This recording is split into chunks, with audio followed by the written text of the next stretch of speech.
Hello and welcome to ATARC's webinar series. Today, topic experts will share strategies that agencies can implement to alleviate the concern of the unknown and make operations more efficient.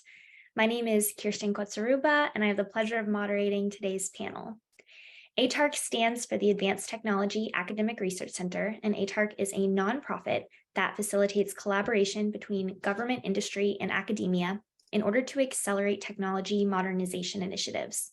We provide ongoing opportunities for cross-agency collaboration through on-site interaction, learning, and market research. I'd like to welcome all of our attendees today, and a special thanks to Simone Woodward and the entire Ping Identity team for making today's event possible. This afternoon on the agenda, we're going to hear from our panelists.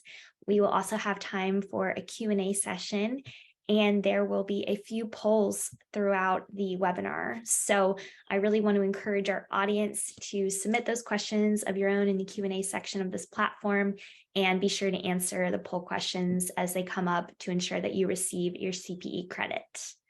So with that all said, I'd love to begin with a round of introductions from our panelists.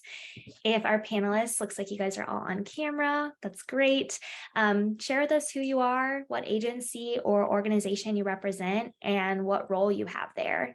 So beginning with Bo first, please.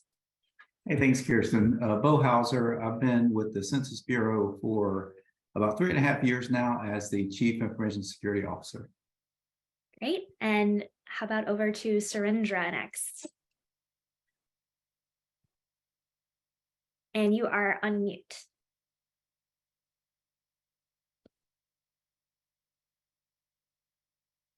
Hi, this is Surendra Babu. I am with the Administrative Office of the U.S. Courts, working as the Deputy Chief for Cloud Hosting and Networks Office.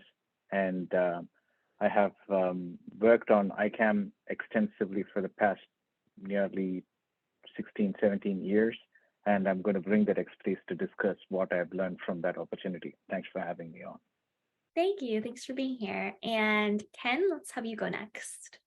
Hey, thanks, Kirsten. It's Ken Myers. I'm with the General Services Administration. Been there about 3 years. I'm the director for the Identity Insurance and Trusted Access Division in the Office of Government-Wide Policy. So if you ever used a PIV card or ID management.gov, our division is the one that both maintains the website and the policy to make sure that the digital certificates are interoperable. Great. Let's go Derek next. Hey, good morning, good afternoon, good evening. However, hello. My name's Derek. I'm the Cloud Services Division Chief for the Enterprise Cloud Management Agency, and I've been in this role since September. I manage the cloud services for C-Army, Cloud Army, which is the architecture, engineering, and cybersecurity and service delivery.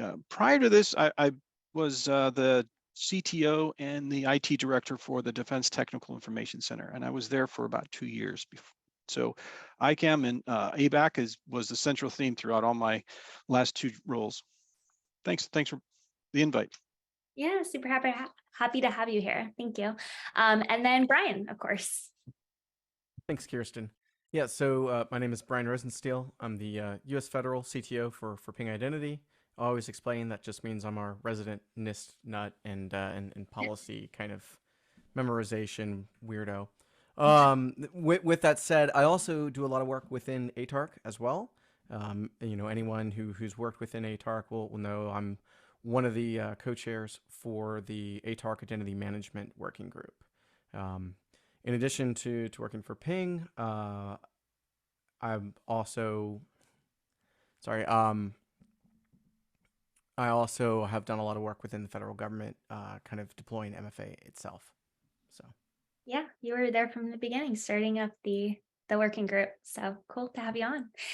All right, we can dive into the discussion questions now, and in no particular order. If you feel inclined to respond, just throw your hand up with the raise hand icon, and I'd be happy to call on you. But I'm going to ask Ken if you could kind of start us off first. I just want to hear from each of you, of course, but Ken, how has your organization adapted to the modernization of access control? If you could share a little bit about your personal experience and story. Yeah, sure. Actually, I feel like our division is kind of unique in the federal government where I may work at the General Services Administration, but we don't actually work on GSA's own enterprise ICAM, right? So we work closely with the federal councils like the CISO Council, the ICAM subcommittee in identifying best practices, but also helping agencies like implement consistent ICAM. Like if you heard of the Federal Identity Credential and Access Management Architecture, that's kind of the cornerstone of federal identity. So from a government-wide perspective, there's about three things that we're helping a lot of agencies do. First, there's a OMB FISTA/ICAM subcommittee FIDO2 community of action. And this community of action is a small group of agencies. We're actually in our second cohort. It's a small group of agencies that are actively piloting FIDO2 solutions, whether that's platform authenticators, security keys, web authentication, but it's actively supporting those agencies and running pilots and hopefully moving those out to production. And that's focused on helping agencies get comfortable using something besides PKI or certificate-based authentication. And removing the use of like username and passwords, either as an alternative, a secondary authenticator, like an exception, a policy exception where maybe certificate-based authentication doesn't work. So that's the first thing. Second thing, one of the deliverables out of the community of action is the phishing-resistant authenticator playbook. So it's in draft right now. It's out with the community of action for comment. We're hoping we can publish it before the end of the year. It'll be an open source playbook, just like all of our others, and that'll be available on idmanage.gov. And so like the main things within this playbook is to answer those questions. What is phishing resistant? What is FIDO? What's available to me right now? How can I plan a pilot? So all of that will be in the playbook. The third thing that we're working on at the same time, we have a FIPS 2.1 evaluation lab. And so in our lab, we actually test physical access control systems and smart cards. So we've extended some of this testing to alternative authenticators like FIDO2 security keys. And so we're testing those with physical access control systems, because one of the use cases that we identified from the community of action, you have controlled spaces, whether that's like a secure control space or maybe a medically controlled space. You can bring things in, you can't bring things out. And so a lot of agencies are looking for alternative authenticators that they can use in these controlled spaces, both from a logical, but also from a physical perspective. So I would say those are the three things that we're working on right now. Back to you, Kirsten. Yeah, thank you for sharing. And I'd love to hear next from Bo, if you want to share some of your thoughts and processes around this. Yeah, absolutely. At Census, we're tying this into our overall IT modernization and cybersecurity modernization. We're focused heavily with moving to the cloud, and identity is obviously a key pillar of that, especially in align with zero trust architectures that we're trying to employ as well. So we look at cloud as our opportunity to sort of reinvent how we do things, and I think obviously identity is key in that. So yeah, and we'll talk more about some of those details here. But I do think this is an opportunity for a lot of organizations to really reinvent their services pretty significantly. And it's one of the few opportunities that I see where not only can we improve our security with these capabilities, but also improve that user experience. And so hopefully we'll dig into that today as well. Definitely. Surendra, do you want to go next? Sure. I can say from the past 10 years of what we have gone through from modernization perspective and specifically related to access controls, we initially started off with password-based authentication like long ago, then went from there to saying second factor is needed. So two-factor authentication became essential. Two-factor, then we had variations of sending second factor through emails, SMS. Then we said that's not sufficient. Still, people can get around it, and there will be compromised vectors that could be exploited by the hackers and so on. So we went on to more advanced multi-factor. Even within the multi-factor, we now are talking about what Ken was talking about earlier about FIDO2 compliant devices and all kind of encryption-based access controls and so on. That there are a lot of advances that keep going on. If you look at this, how we are adapting to the changes with the access control mechanisms over the past 20 years, if you have seen that, earlier the access controls were more aligned closer to the systems.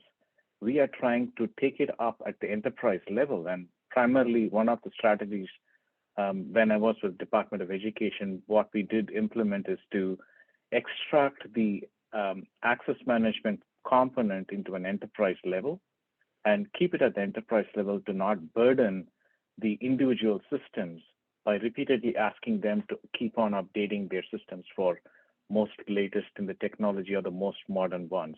That way, we have a much more organized control, much more better user experience from that perspective.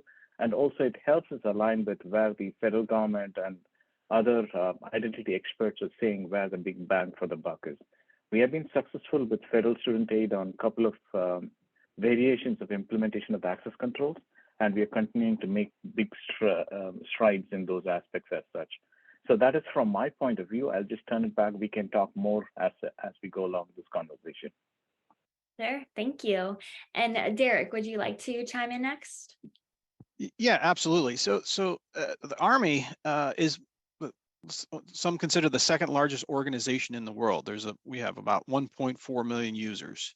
The federal government, we have about 4 million users. So we have a substantial footprint as to our IT and our ICAM. Our presence is all over the world.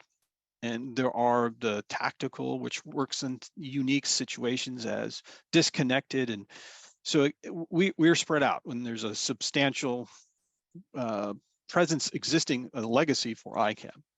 And now we're going through a digital modernization or digital transformation. So we ensure that we've captured all of the strategy and the high level plans in advance, because again, you have that spread to ensure everybody's on the same page. So we started with the Army Cloud Plan as the first, and then also Zero Trust. So we bake in the ICAM, the ABAC into the Zero Trust strategy and implementation plan as well. So again, making sure everybody's on the same page.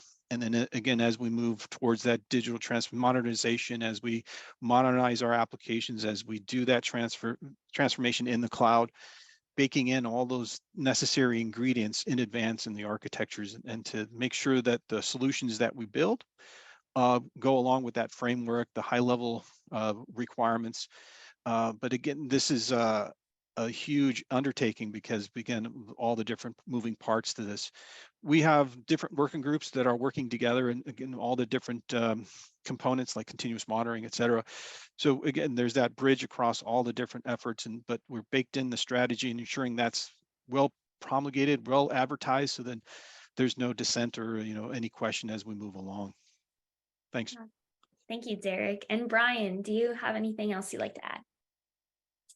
Yeah, I think the only other thing, and what everyone has talked about is what we've seen, kind of across the government.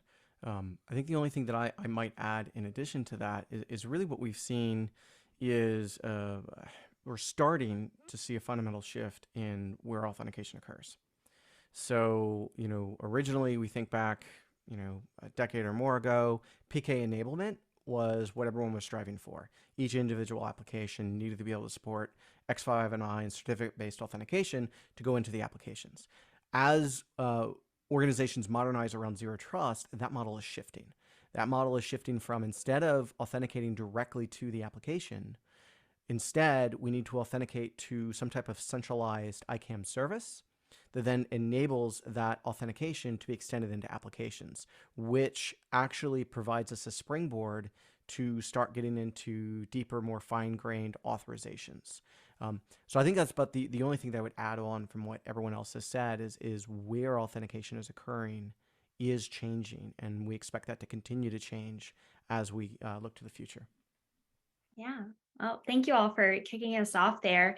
We have a quick audience question from David Austin, who is curious to know, is anyone on the panel working on decentralized identity DIDs, linking it to a person's wallet where they have their state driver's license and passport and face biometrics? So if anyone has any insight into that for David, please go ahead and share with us.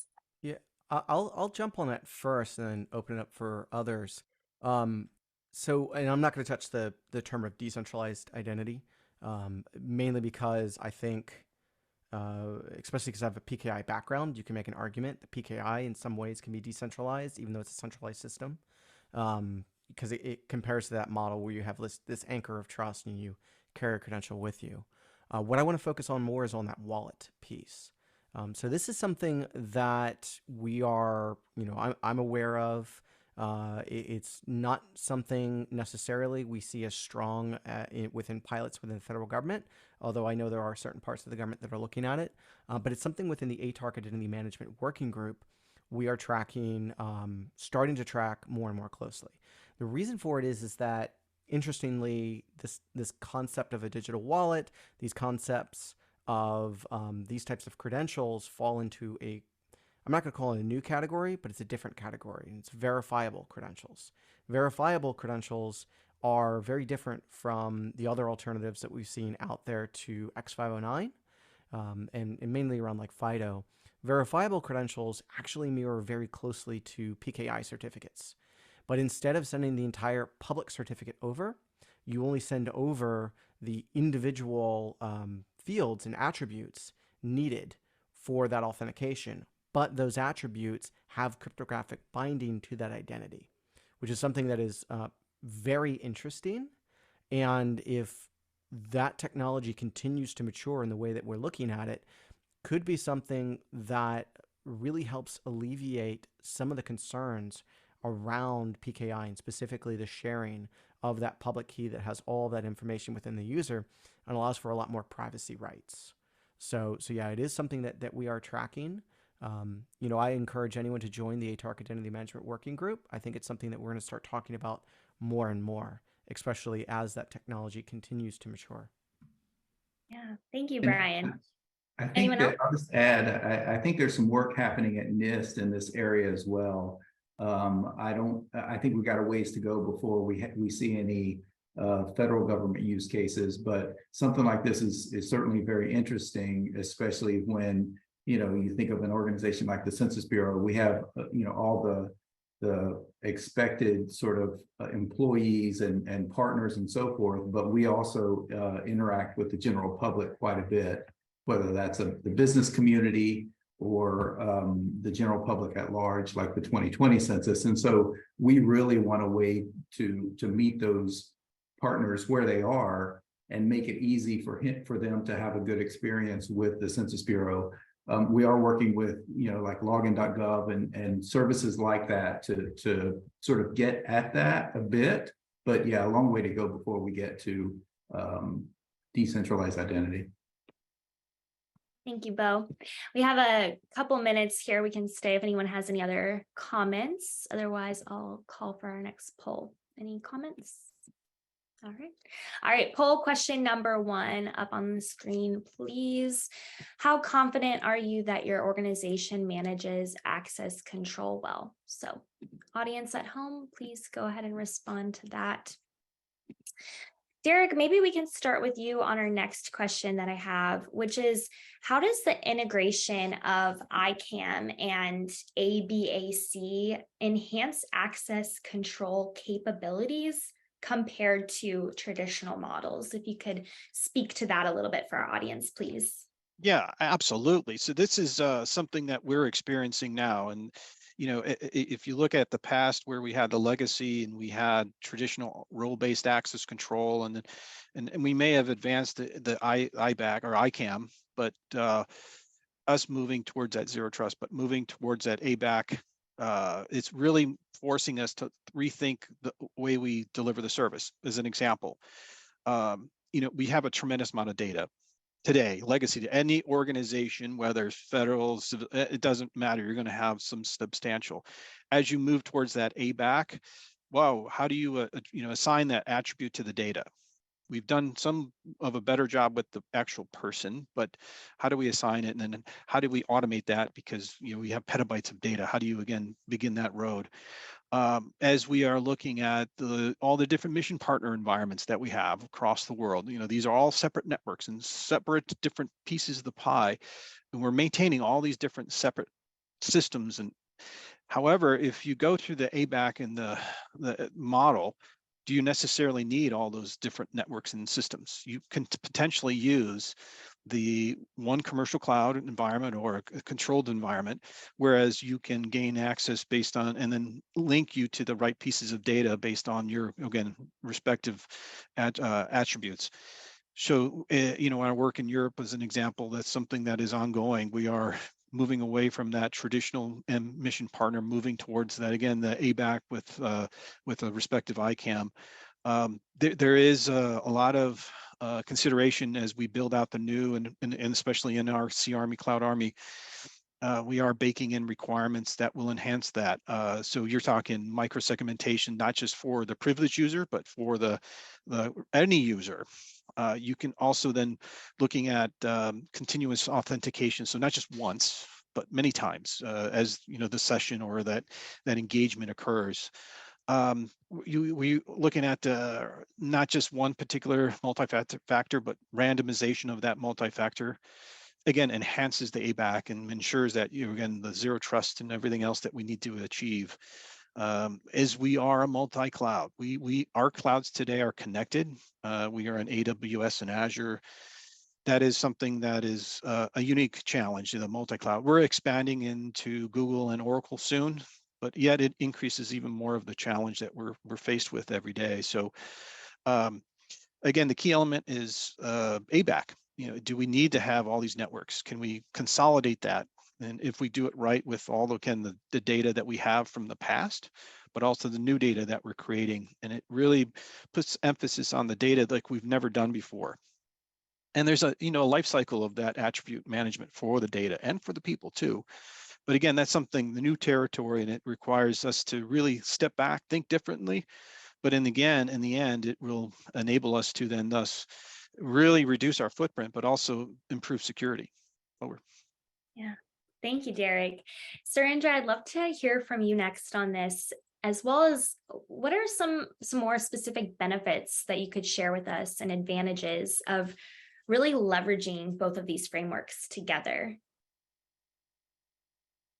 There are multiple things we get from implementing ABAC and ICAM together.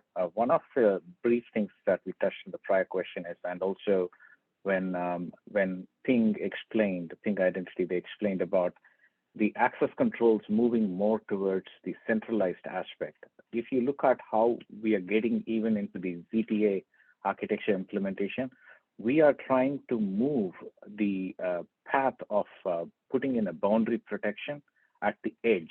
What it means is, like, if a specific person does not have the appropriate attributes to access a specific network, they're going to get blocked at the edge. They're not going to come inside and lingering in a network in different parts of the network to figure out whether they have access to various components or not. By the time they come inside, they would have crossed multiple boundaries, and that puts in a lot of vulnerable components out up to the personnel that's accessing it.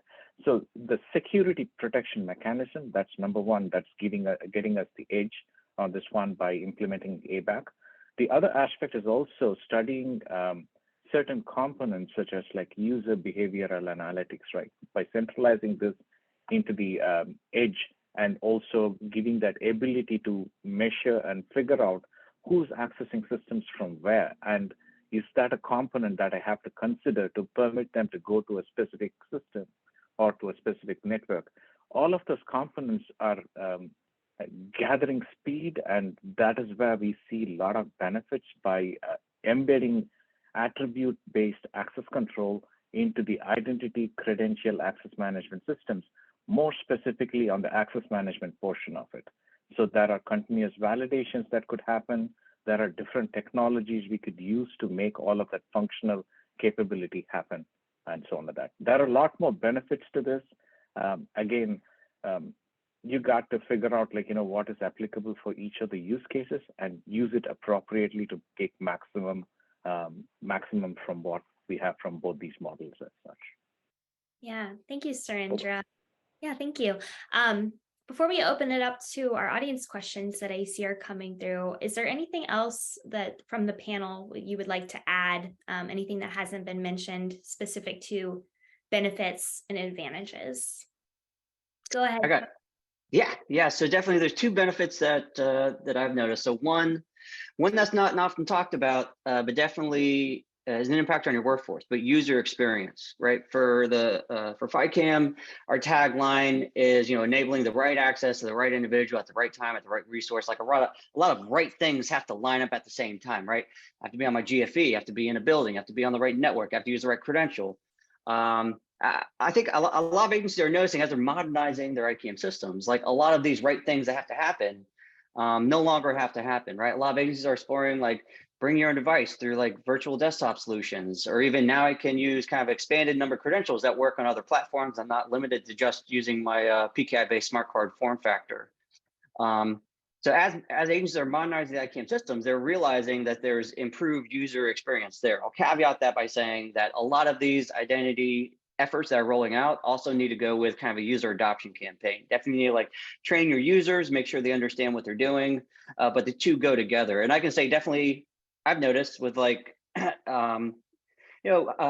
hybrid or remote workers, it definitely improves their work experience as well. And I'll say the second thing, I think maybe Surinder may have mentioned it, or Derek, is the improved situational awareness. And it kind of goes to this questioning here about ABAC moving over to PBAC.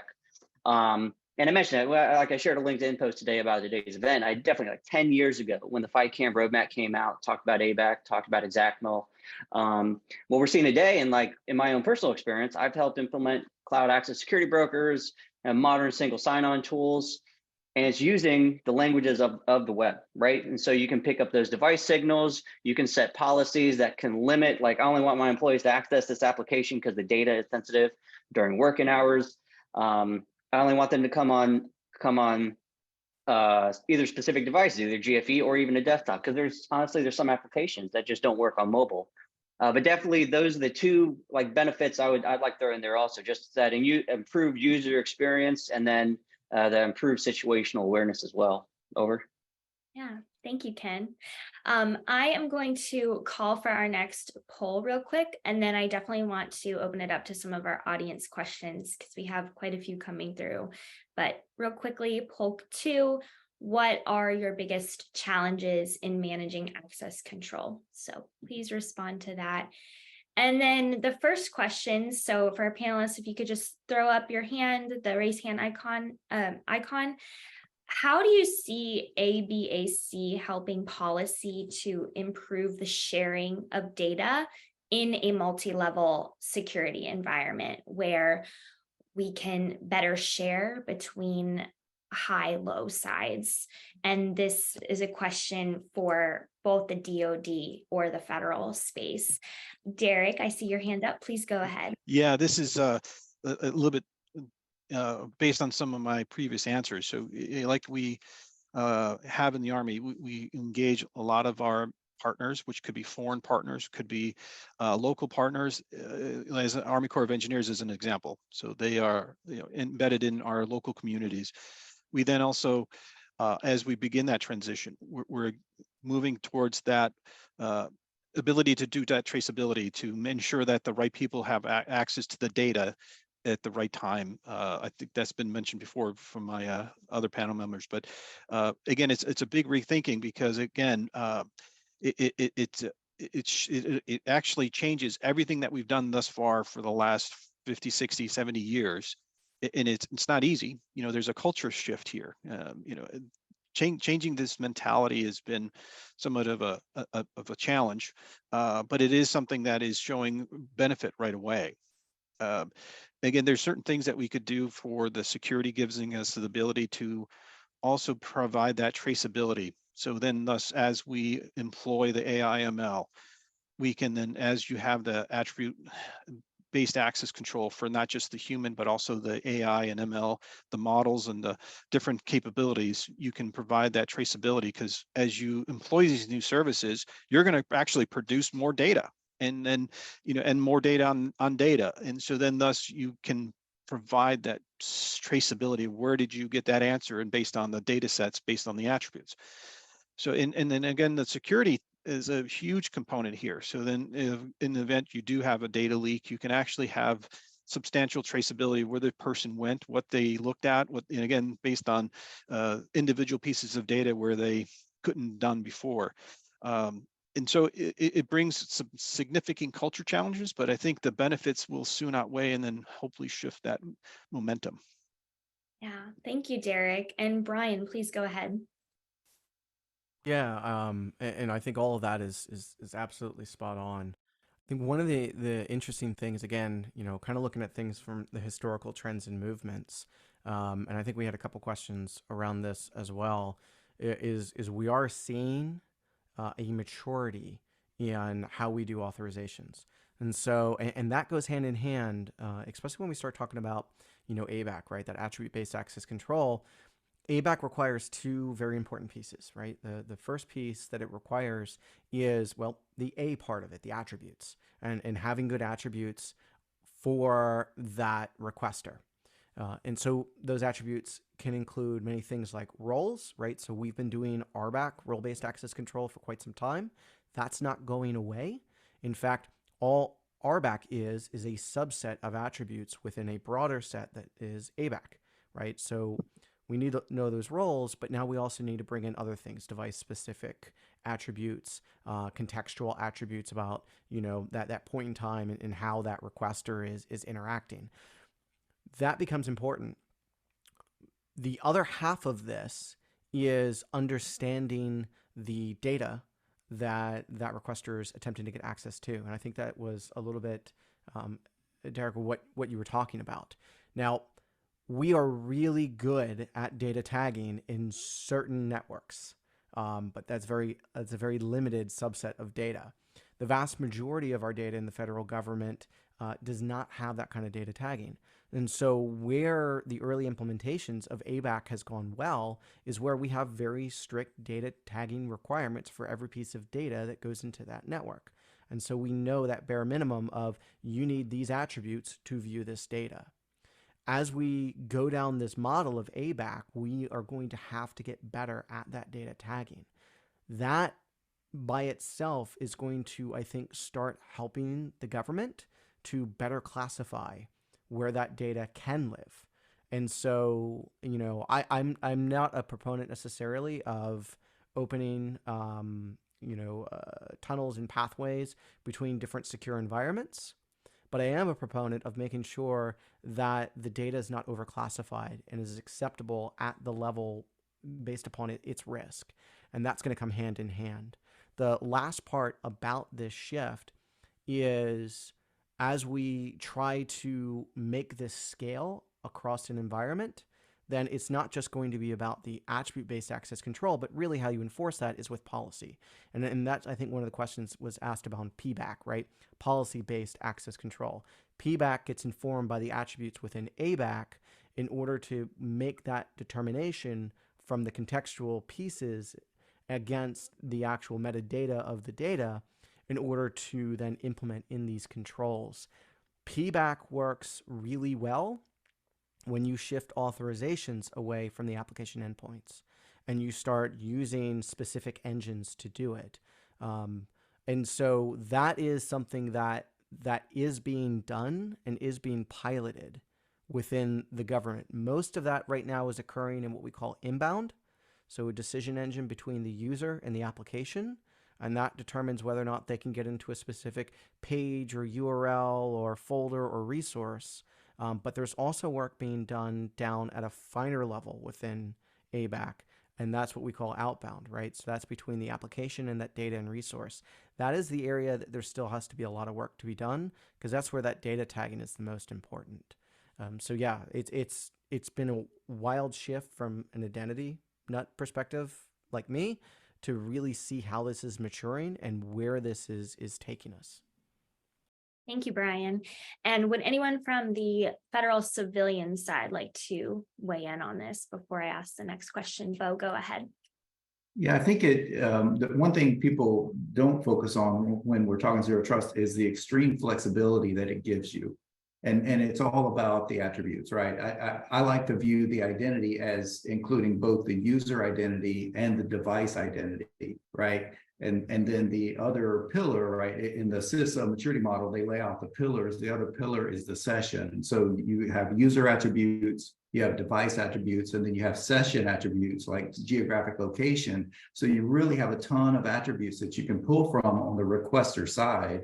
And then, of course, on the data or application side, that's when you're requiring attributes for that access, right? So if you have a low trust level requirement, then you don't need as many attributes, or you can be very selective, right, to make that easier. If you have higher requirements for protection, you just dial up the attributes that you require for that access. So it really gives you a model where you can dial up the trust level or required, or dial it down accordingly based on that data that you're protecting. It's a true data-centric security model, which has existed for quite a long time, but now we're seeing it mature such that, you know, it's sort of I guess the center pillar of zero trust, right? A lot of flexibility, a lot of protection, you know, sort of coming together. So I think it's really exciting from that standpoint.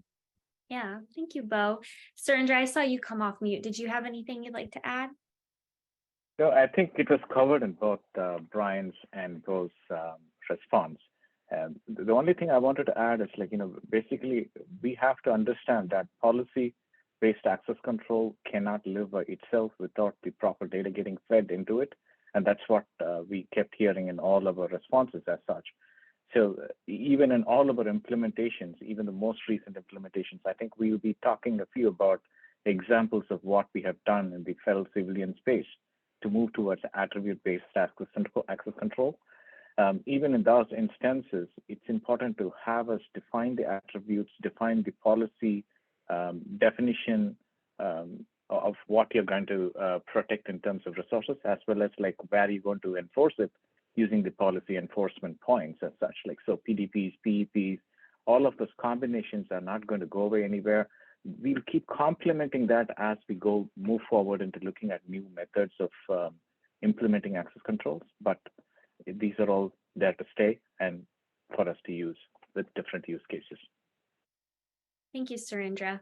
I'm going to see if we can get through a couple more audience questions. Katie writes in, has anyone run into challenges implementing ABAC in the area of COTS tools, COTS tools? So again, this depends on the use case, right? I'm sorry, I'm picking up this question. Sorry about that. It depends on the use case. We have run into cases where we determine what roles need to be associated with what users, and defining that attribute with the access management system. That's only one segment of your attribute-based controls, right? Again, if you look at it, it has to work in tandem with the role-based access controls that you define within your COTS product in order to be very, very effective. Otherwise, you're getting intricately tied along with the system and going back to the taking the access control more closer to the application, which is not very beneficial for us in that instance as such. Again, you have to look at a combination of what the COTS product is bringing on board for the use case, what roles you're defining, how your functionality is laid out within that COTS product. And we have had very minor implementations of that in my past experiences over the last 10 years. Thank you, Surendra. Go ahead, Derek. I can speak to this. We had a lot of tremendous experience to this in my last job at DTIC, and we had a tremendous amount of data, and we're all at that point we're cloud-based. What we found is there isn't just one COTS product that can help with that attribute management, and that's the assignment, et cetera. It had to be a multitude of COTS products and some customization, but to try to minimize that as much as possible. But to get it all work together and to get where you need to fulfill that use case, that was a challenge. And as you then step back and look at the security of it from, again, all the complexity that it adds, adding all these different ingredients, that in itself was a challenge. This is uncharted territory for the DoD and the federal government, as we look at that new way of thinking and the new way of doing. Again, the challenge, integration, making it all work, and then of course making sure it was secured in the cloud. Those were the biggest challenges. Thank you. And then the last question we'll sneak in for now. Michelle Thomas wants to know, where do you see dynamic access control in all of this?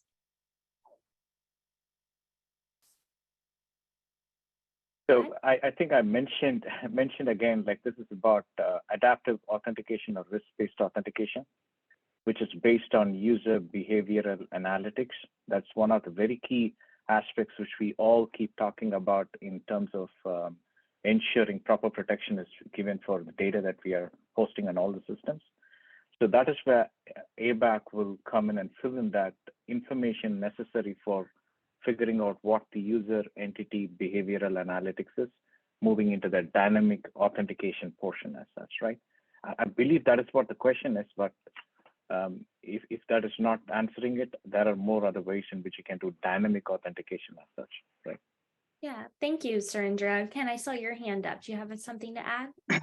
Yeah, and to add on to the challenges question, like I mean, one thing I've noticed, right, and I guess maybe add on to Brian answers as well, like access control. You have the authentication part, which you're verifying that you are who you say you are, but you have the authorization part, which is making sure that this person or thing has the right access to what they need. So as far as like dynamic access, one limitation I've known is it's all application specific. So for example, like just-in-time access, right? An account doesn't exist and you need to provision as you're trying to access it, like a single sign-on use case. I sign into my enterprise single sign-on and I try to reach an application, I get like an error. So that's one challenge, but also part of the dynamic access, like, are your applications able to like provision accounts on the fly as well, or they need to be established beforehand? Over. Thank you, Ken. And Bo, I saw your hand up too earlier. Yeah, and Zero Trust has this sort of built in too, and it's an area where a lot of organizations are struggling because you're supposed to revalidate the attributes, continuously, and that's what we're trying to figure out now. What does that mean, and how often should we do that without overburdening the system? So, but you could easily imagine a situation where you have a device that you own, right, as an organization. Maybe you have a certificate on that device, and then you require the device, you require the user, and then you require some other attribute like geographic location. And so you're going to validate those things periodically throughout that session just to make sure that those things are right. And then the certificate expires or something like that, right? So that's an attribute changing during an active session. And so you're going to take an action based on that, right? So as the attributes change, you're going to recheck and you're going to take an action. And that's what's defined in your policy. Your policy enforcement point enforces that policy that you create based on those attributes, right? So there is that dynamic element of Zero Trust as well that's in there. And you can get intel, right? You can say, now this IP address has a bad reputation, and so we're going to take some action based on that telemetry that you're receiving as well as part of that Zero Trust model. Thank you, Bo. Brian, go ahead. Yeah, I figured I'd round it out as well. And these are all great points. And I think there's not much more I could go into elaborate on those. I think the other area, though, that is a challenge is a cultural one. And what I mean by that is as we start expanding out these amounts of data that we're going to be looking at to determine access and more importantly, the authorizations to access, what that requester is going to try to do, that burden is going to come to a point where honestly, it shouldn't be handled within the application. Why this is a cultural change is that in general, an application owner in the past, and in many ways still in the present, they look at it as all data that my application touches, I own, right? I am responsible for the security of that data. In order to scale and make ABAC work with PBAC engines and whatever acronym we want to throw into it, we have to get to a point where we understand that the many different toxic combinations and many different overall combinations in general, even if they're not toxic, of attributes isn't something that is going to scale within the applications and isn't something that we should put in those applications. Because if suddenly we need to make a very quick dynamic change based upon a new threat that has occurred, we can't do that application by application. We have to do that within centralized engines, which means we have to culturally be able to have our application owners understand the security of the data that is being kind of housed and interacted and presented through those applications is not entirely on them, but instead is a shared responsibility by the organization, not the application owner, that the data is owned by the organization, not the application owner. And that is going to be a little bit of a challenge, but one that I think we will naturally come to. The sooner your organization can do that, I think the more successful you're going to be in trying to implement these new types of controls. Yeah. Thank you, Brian. So I'm going to call for poll question number 3 real quick. We'll get that up there. What do you feel is the hardest part in implementing ABAC? And then thank you to our audience for sending in those questions, but I'm going to bring it back to the last question we have prepared here, which is around what are the future trends and advancements that we can expect in the context of ICAM and ABAC? Ken, if you could kind of start us off here, what are some of your thoughts around the future, the advancements? Yeah, I mean, I'll say, for the past 10 plus years, like the whole goal of having identity credential access management system was definitely efficiency and information sharing. And so, as agencies are implementing new modern tools, whether that's FedRAMP identity product or something else, continue, at least what I've seen, agencies continue to move in that direction, right? Managing identities, hard to do. Identity proofing, kind of expensive, also hard to do it correctly. So the more like agencies can work together in creating trust identity systems, but then also on the information sharing part is critical. And that also means like managing those identities appropriately. And you can see like a lot of the ICAM playbooks that we published are all about the foundational elements of what your ICAM system should operate against, like identity lifecycle management. I didn't really hear a whole lot of it, but like a real world example, the GHS CDM program and their master user record, that's a critical component into creating that centralized identity management system within your agency. Also another that's an action step from OMB Memo 2209, the Federal Zero Trust Strategy. Like having a resilient system. I think there was a Microsoft vulnerability over the summer with their Active Directory domain services, and if you implemented this, it broke your PCAP-based or certificate-based authentication.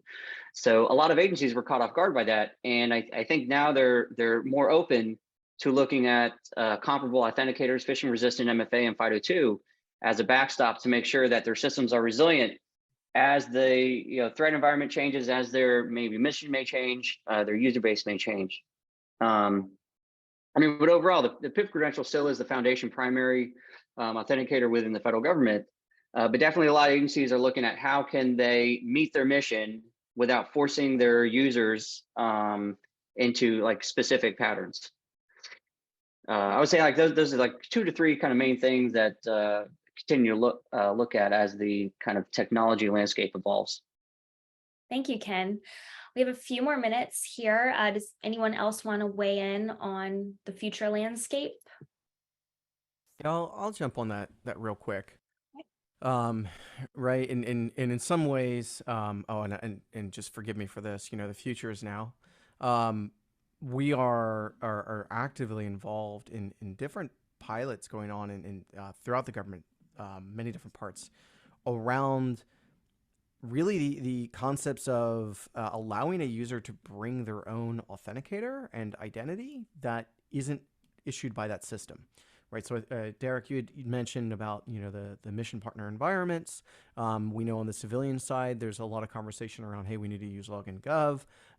Right. So there's this notion of a user is going to go through the identity proofing and binding process and be issued a credential through an entity outside of your organization. What you may not be able to do is then copy all of that user data into your organization, whether it be from international agreement concerns, whether it be from PII and data privacy concerns. And so you need to be able to handle those use cases adequately in order to satisfy those requirements, especially as privacy concerns, think of government citizen services become ever more present. That is a different shift in ICAM as well than what we've had in the past. In the past, it's been, I'm going to own that identity. And if that identity was from somewhere else, then I'm going to copy the directory over. And I'm going to have a copy of that user record that then I can validate against. That is fundamentally shifting. And ABAC allows us to do this because in the end, all I need are the attributes. I don't need persistent storage of user data to get those attributes. I can get them over federation sessions as an example. That is absolutely something that we see right now having a lot of investment around, and that is only going to continue, especially as we have to do more and more, collaboration, whether it be multinational, whether it be with partners, or whether it even be between agencies. In fact, we see within NIST Special Publication 800-157 Revision 1, and then echoed in the draft of 800-217, this notion that if you're going to use authenticators other than PKI, you're going to need to use federation in order to have cross-agency collaboration. And that really is at that nature of, in order to validate this identity, we don't want users to have to go through and enroll with each agency multiple times, right? We've done that in the past. People have carried around, the shark's tooth necklace of, OTP tokens, or they have the wallet full of PIVs. We've got to move away from that model to where you can get one identity and have that interoperability as much as possible. Over. Thank you, Brian. And last comment here, Surendra, I saw your hand up earlier before we move into takeaways. So Surendra, what else would you like to add? No, I just wanted to add one portion to this entire thing about future trends, where we're going. We all keep hearing about artificial intelligence and how that is influencing the way a system is processing data and information. The current access control systems that we have has not taken that into 100% consideration. I will not be surprised from all the conversations in various forums that we are having at this point in time, that attention will be paid towards artificial intelligence-based access controls. Very soon, we might be seeing that come across as one of the major problems that we need to discuss and address in the immediate future. Yeah, thank you. So you each have a minute here now. What is it that you really want to leave our audience with based on this entire discussion? I know that we've covered a lot of ground, but what is it that is kind of the most important thing that you think our audience should walk away having learned today? Let's start with Bo, please, if you could kick us off. Yeah, so a couple of thoughts. One, most of us have probably experienced the zero trust model, whether we realize it or not. If you're shopping on Amazon, if you're doing online banking, and especially when you get a new phone or a new laptop, your login experience is different, right? And so Amazon will prompt you and add some extra friction to that logon experience. And then it'll give you the option to remember that device next time, right? So that's Amazon doing ABAC. They're going to have your device as an attribute in that process. And the next time you go, your user experience is much better. So that's the thing that we should keep in mind. That's kind of the path and the opportunity that we have here to, again, increase the security and improve the user experience along the way. Thank you. Ken, I'd love to hear from you next. Yeah, like I mentioned in my intro, I work government-wide with a lot of agencies, and just one thing I've noticed is that every agency seems to face different challenges, but usually the solution is usually the same. And within the federal government, it's fantastic that we have councils and committees and subcommittees and working groups that all work together. There's tons of topics. So if you're having a challenge, most likely another agency has faced it and maybe have found a solution. And our division is kind of the central point for that. So if you have any questions, feel free to reach out to ICAM@gsa.gov. All of our best practices, they're listed on idmanagement.gov. And so definitely working together, including participating in ATARC, Identity Management Working Group. Cheryl Jenkins on my team was or maybe currently is the co-chair of that group. So definitely keep participating and sharing that information. Thank you, Ken. And let's hear from Derek next. Just some words of advice for our friends here on the. So if you're a part of an organization or agency that is going through a modernization, you're going to be looking at all these different applications. I want you to step back and look at these applications, because I would bet that some of the applications do the same thing, but with different data. But if as you decide that plan, as you move forward, consider ABAC and ICAM, the discussions that we had, because as you move forward, you may not necessarily need, let's say, 10 applications do the same thing, but different data. You can consolidate that down to one. And again, if you employ the right architecture with the right ingredients, you've now considerably moved. You did some cost avoidance, and you actually reduce your footprint, but you actually increase security at the same time. And so again, the key ingredient again is ABAC with the right ICAM in place. Thank you, Derek. And Surendra, if you could go next, please. I'll be very brief on this. Like there is always a major benefit to adopting attributes for deciding what you want to get users to come into the system. What I want the users, or what I want the listeners to understand, is that we should not over-architect that. A lot of times we end up not making use of what is best in terms of a model present in front of that, because we over-architect that. For example, if I'm going to dump all of my attributes that I'm using across the enterprise into the ICAM system, you're going to burden the ICAM system to just bog down to its knees to cater to millions of users. We have had systems that we did for 110 million users, and the response time is very, very essential for that to happen. So don't get bogged down too much with over-architecting any of the solution. Keep it simple, keep it usable, adhere to your use cases, and that is how we can reach success. Thank you, Surendra. And Brian, of course, thank you. Yeah, no problem. You know, one of the things to emphasize here is even though now ABAC is becoming more and more of a buzzword, and PBAC is starting to bubble up as well, as we saw from some of our questions today, these aren't new concepts.